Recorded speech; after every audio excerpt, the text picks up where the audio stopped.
ಕೊಪ್ಪಳ ಜಿಲ್ಲೆಯ ಯಲಬುರ್ಗಾ ತಾಲೂಕಿನ ನೀಲೋಗಲ್ಲ ಗ್ರಾಮದ ರೈತರೊಬ್ಬರು ಮಾವಿನ ತೋಪಿನಲ್ಲಿ ಜೇನು ಕೃಷಿ ಕೈಗೊಳ್ಳುವ ಮೂಲಕ ಹೆಚ್ಚಿನ ಇಳುವರಿ ಪಡೆದಿದ್ದಾರೆ.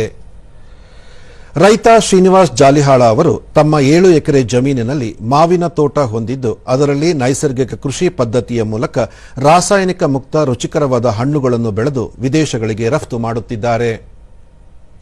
ತೋಟದ ನಡುವೆ ಅಲ್ಲಲ್ಲಿ ಜೇನು ಪೆಟ್ಟಿಗೆಗಳನ್ನು ಇರಿಸಿ ಜೇನು ಸಾಕಾಣಿಕೆ ಆರಂಭಿಸಿದ್ದಾರೆ. ಜೇನು ಹುಳುಗಳಿಂದಾಗಿ ಪರಾಗಸ್ಪರ್ಶ ಹೆಚ್ಚಾಗಿ ಮಾವಿನ ಇಳುವರಿಯೂ ಹೆಚ್ಚಾಗಿದ್ದು ಲಾಭ ಪಡೆಯಲು ಸಾಧ್ಯವಾಗಿದೆ.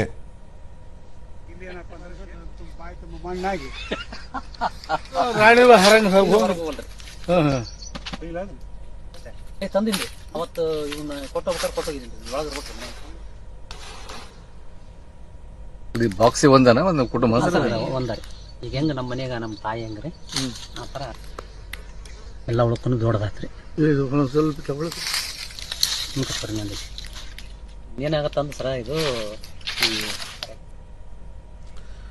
ದೂರದರ್ಶನದೊಂದಿಗೆ ರೈತ ಶ್ರೀನಿವಾಸ್ ಜಾಲಿಹಾಳ ಮಲ್ಲಿಕಾ ದಶೇರಿ ಸೇರಿದಂತೆ 4 ವಿವಿಧ ಮಾವಿನ ಗಿಡಗಳನ್ನು ಬೆಳೆಯಲಾಗಿದ್ದು ಜೇನು ಸಾಕಾಣಿಕೆಯಿಂದ ವರ್ಷದಿಂದ ವರ್ಷಕ್ಕೆ ತಮಗೆ ಮಾವಿನ ಇಳುವರಿ ಹೆಚ್ಚಾಗುತ್ತಿದೆ.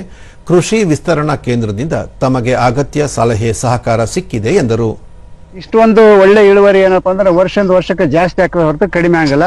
ಈ ರಸಪುರಿ ಇದು ಪರಾಗಸ್ಪರ್ಶ ಮಾಡೋದ್ರಿಂದ ಹಣ್ಣು ಒಳ್ಳೆ ಇಳುವರಿಯೊಂದಿಗೆ ಬಹಳ ಸ್ವೀಟ್ ಇರ್ತದೆ.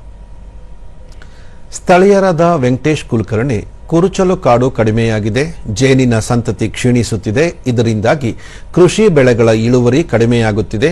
ಜೇನು ಸಾಕಾಣಿಕೆಯಿಂದ ನೈಸರ್ಗಿಕವಾಗಿಯೇ ಇಳುವರಿ ಹೆಚ್ಚಿಸಿಕೊಳ್ಳಲು ಸಾಧ್ಯವಿದೆ ಎಂದು ಹೇಳಿದರು. ಇದು ಇವರು ಗಂಗಾವತಿಯಿಂದ ಬಂದು ತೋಟ ಮಾಡ್ತಿದ್ದಾರೆ, ಅತ್ಯಂತ ಶ್ರಮಜೀವಿಯಾಗಿ ಕೆಲಸ ಮಾಡ್ತಿದ್ದಾರೆ. ಹೀಗಾಗಿ ಇವರು ಒಳ್ಳೆ ಇಳುವರಿ ಇದೆ ಇವರು. ಕೊಪ್ಪಳ ಕೃಷಿ ವಿಸ್ತರಣಾ ಶಿಕ್ಷಣ ಕೇಂದ್ರದ ಮುಖ್ಯಸ್ಥ ಡಾಕ್ಟರ್ ಪಿಆರ್ ಬದ್ರಿ ಪ್ರಸಾದ್ ತೋಟಗಾರಿಕಾ ಬೆಳೆಗಳಿಗೆ ಪರಾಗಸ್ಪರ್ಶ ಅತ್ಯಗತ್ಯವಾಗಿದ್ದು ಅದರಲ್ಲೂ ಹೂ ಬಿಡುವ ಕಾಲದಲ್ಲಿ ಜೇನು ಅಥವಾ ಇತರ ಹುಳುಗಳ ಸಹಾಯ ಬಹು ಮುಖ್ಯವಾಗಿರುತ್ತದೆ ಎಂದಿದ್ದಾರೆ. ಹಾಗಾಗಿ ಯಾವುದೇ ಒಬ್ಬ ತೋಟಗಾರಿಕೆ ಕೃಷಿಕ ತನ್ನ ಹೊಲದಲ್ಲಿ ಆ ಒಂದು ಜೇನು ಕುಟುಂಬಗಳನ್ನು ಇಟ್ಟಾಗ ಅದನ್ನು ನಾವು ಸಪೋರ್ಟಿವ್ ಪಾಲಿನೇಷನ್ ಅಂತ ಕರಿತೀವಿ. ಪ್ರಕೃತಿಯಲ್ಲಿ ಇರತಕ್ಕಂಥ ಜೇನು ಹುಳುಗಳ ಜೊತೆಗೆ ನಾವು ಒಂದು ಅಗತ್ಯವಾದಂತಹ ಜೇನು ಕುಟುಂಬಗಳನ್ನು ನಾವು ಆ ಒಂದು ತೋಟದಲ್ಲಿ ರಕ್ಷಣೆ ಮಾಡಿದಾಗ ಹೆಚ್ಚಿನ ಇಳುವರಿಯನ್ನು ಪಡ್ಕೊಳ್ಳಿಕ್ಕೆ ಸಾಧ್ಯ ಆಗುತ್ತೆ.